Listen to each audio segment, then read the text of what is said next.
ડીસા વિશ્વ હિન્દુ પરિષદ દ્વારા જન્માષ્ટમી પર્વ નિમિત્તે ડીસા શહેરમાં ભવ્ય શોભાયાત્રા યોજાઈ, ઠેર ઠેર મટકી ફોડ કાર્યક્રમ યોજાયા।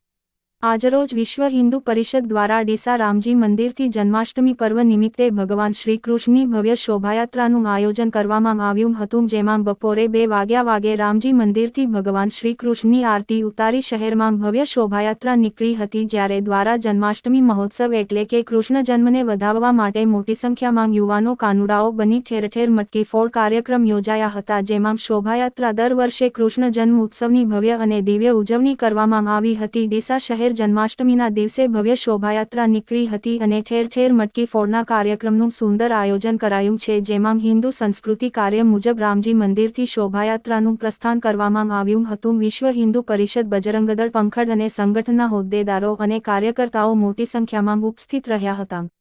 શોભાયાત્રામાં ભગવાન કૃષ્ણની લીલા, વૃંદાવન, રાસલીલા અને ભગવાન કૃષ્ણના જીવનની ઝાંખી રજૂ કરવામાં આવી। આ વર્ષે પણ શોભાયાત્રા જોવા માટે દર વર્ષે લાખોની સંખ્યામાં લોકો ઉમટી પડી હતી અને જય રણછોડ માખણ ચોર, જય કનૈયા લાલ કી, હાથી ઘોડા પાલકીના નાદથી ડીસા શહેરના રાજમાર્ગો ગુંજી ઉઠ્યા હતા। હર્ષભાઈ બારોટ, વિશ્વ હિન્દુ પરિષદ નગર ઉપપ્રમુખ તરીકેની જવાબદારી છે મારી। આજે વિશ્વ હિન્દુ પરિષદને 60 વર્ષ પૂરા થયા છે। 60 વર્ષનો ઇતિહાસ ઘણો લાંબો છે અને એમાં હિન્દુઓની સેવા કરવા, હિન્દુ જાગૃતિ, હિન્દુ એકતા, એના માટેના ઘણા બધા કામો કર્યા છે। એની લાંબી વાત કરવા જઈએ તો કલાકો પૂરા થાય।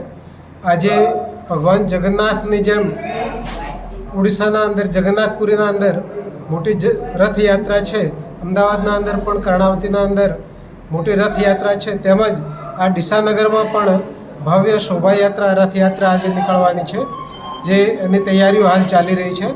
એમાં ઘણા બધા જવાબદાર તમામ કાર્યકર્તાઓ પોતાને સમર્પિત કરી, સમય આપી અને ભાગ લે છે અને ખૂબ સુંદર રીતે આ શોભાયાત્રા આખા નગરના અંદર નીકળવાની છે, જ્યાં ભગવાન પોતે સાક્ષાત પ્રજાને દર્શન આપવા માટે, જેમ આપણે ઘરમાંથી બહાર નીકળી અને પ્રજા સાથે ભળવા માગીએ, એમ ભગવાન પણ એક દિવસ આ શોભાયાત્રાના દિવસે બહાર નીકળી અને નગરયાત્રા કરે છે અને સાંજે લગભગ 5 થી 6ના ગાળાના અંદર આ શોભાયાત્રા પૂરી થશે।